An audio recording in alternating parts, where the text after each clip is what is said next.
El octavo juzgado de garantía de Santiago fijó fecha de formalización para 3 de los involucrados en la arista SQM del caso Penta. El exgerente general de la empresa, Patricio Contese, el abogado Roberto Guzmán y el ejecutivo Luis Aldías serán imputados el 30 de abril por delitos tributarios. Para ahondar más en este tema, establecemos contacto desde el Congreso con el diputado del PS y presidente de la Comisión Investigadora del caso Penta y de los aportes a campañas, Fidel Espinosa. Diputado, buenos días y gracias por acompañarnos.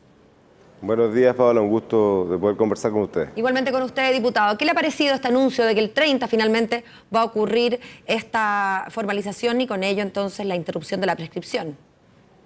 Nos parece un paso muy importante porque en definitiva lo que se había especulado mucho y esos eran los temores que había no solamente en el Ministerio Público, sino que también en la Fiscalía, en el Ministerio Público, sino que también en la ciudadanía, eso quise decir,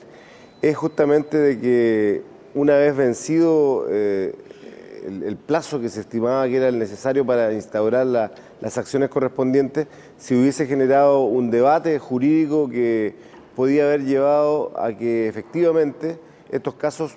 pudiesen haber sido considerados prescritos. Y por lo tanto, el que ya se haya dado notificación de que va a haber una formalización el 30 de abril despeja todas aquellas dudas. Y eso es súper bueno, ¿no es cierto?, para la transparencia del país y para todos quienes queremos, y lo hemos dicho desde el primer día,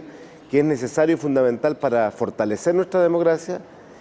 hacer efectivamente lo contrario de lo que muchos piensan, que es justamente investigar a fondo, llegar a los elementos y a los detalles más importantes que permiten determinar las eventuales responsabilidades de quienes tengan en estos casos, no solamente en la arista política, sino que por sobre todas las cosas también la brutal evasión tributaria y fraude al Estado que han realizado estos grupos económicos. Ahora, ese tema va a quedar, por supuesto, erradicado por el momento en el octavo juzgado de garantía, pero el tema político que ha sido tratada en la comisión que usted preside, ¿cómo va eso? ¿Cómo estuvo eso? Más bien, ya sabemos que terminó. Sí, anoche terminamos a altas horas de la noche nuestro trabajo, fueron 3 meses, yo quiero decirlo, intensos, tuvimos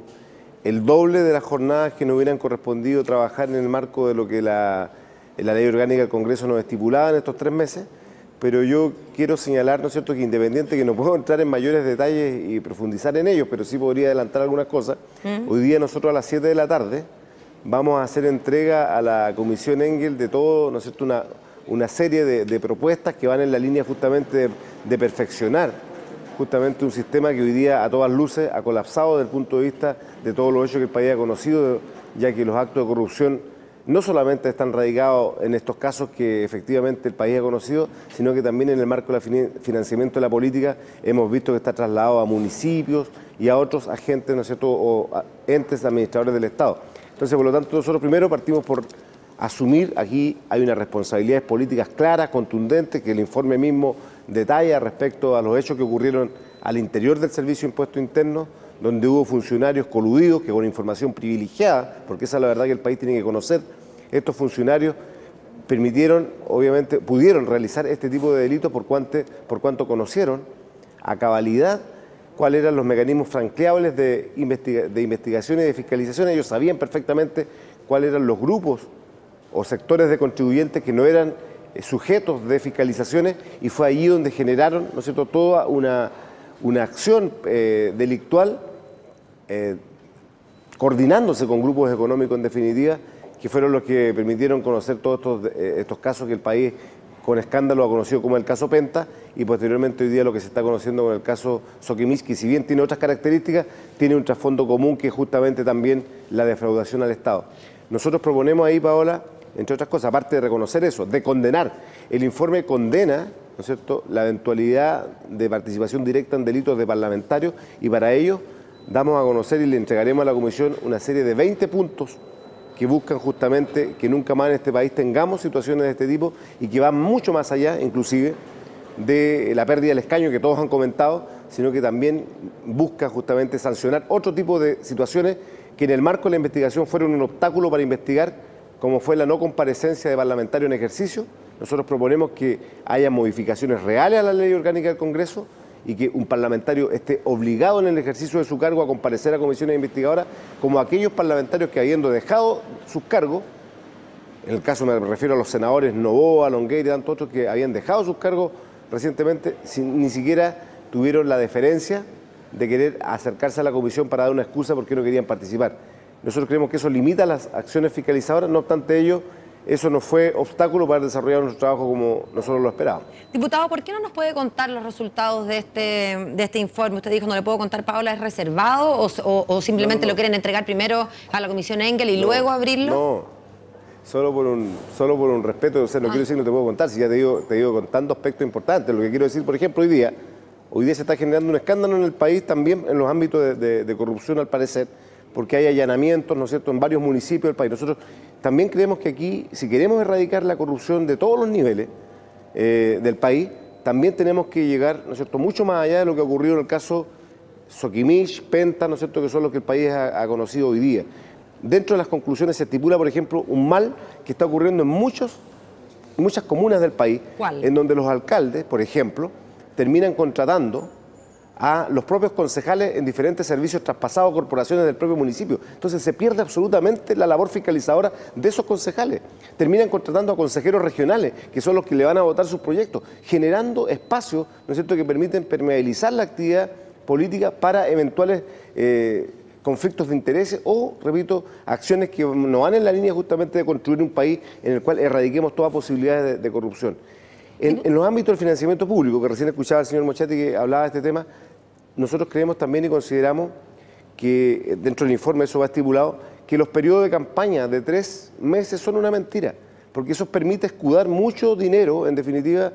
que probablemente puede tener orígenes diversos y no los más legales. ¿Por qué? Por ejemplo, las campañas no parten 90 días antes, parten 6 meses, 7 meses antes y solo se computan los 3 meses de la campaña. Entonces, ¿qué es lo que nosotros proponemos? Que las campañas tengan un aspecto legal 180 días antes para que baje estos costos onerosos que algunas campañas tienen, porque obviamente si un candidato parte 6 meses antes, va a saber que comienza a computarse su gasto máximo electoral 6 meses y no en los 3 meses donde se escudan, repito, una serie de subterfugios para, en definitiva, encarecer las campañas de tal manera y hacer de esa manera, ¿no es cierto?, que muchas veces el candidato que tiene mucho más recursos económicos obviamente deje sin posibilidades a alguien que no lo tiene. Diputado, entonces,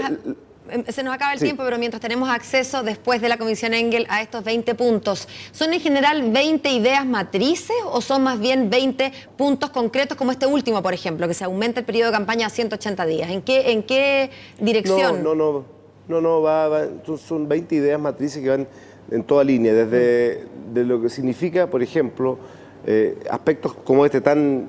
yo diría, característicos, como sí, puntuales como este, a elementos mucho más profundos que implica justamente también entregarle herramientas. Y aquí, mire, si hay algo que ha fallado en este país, Paola, y que ha permitido que se generen todo este tipo de escándalos que el país ha conocido, han sido las limitaciones que tienen nuestras instituciones. Partiendo por el CERVEL, o sea, el CERVEL, yo lo dije, usted me entrevistó la otra vez, yo le dije lo mismo, el CERVEL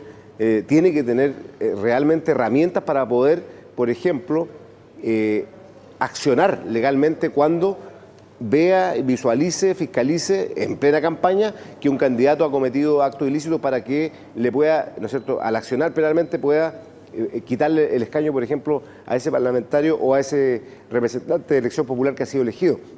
Entonces son 20 ideas matrices, más que puntos, yo te di algunos detalles, pero yo también por respeto a la comisión que hoy día va a recibir el trabajo a las 7 de la tarde, obviamente allí ustedes podrán conocer más aspectos que creo que van a ser un aporte importante como lo comprometimos con el país cuando iniciamos este trabajo en diciembre. Bien, diputado, entonces a las 7:30 nos manda el documento a CNN Chile. Que esté muy bien y gracias por conversar con nosotros. Me comprometo que a las 7:30 CNN lo va a tener. Bien, muchas gracias, hasta luego. Muchas gracias.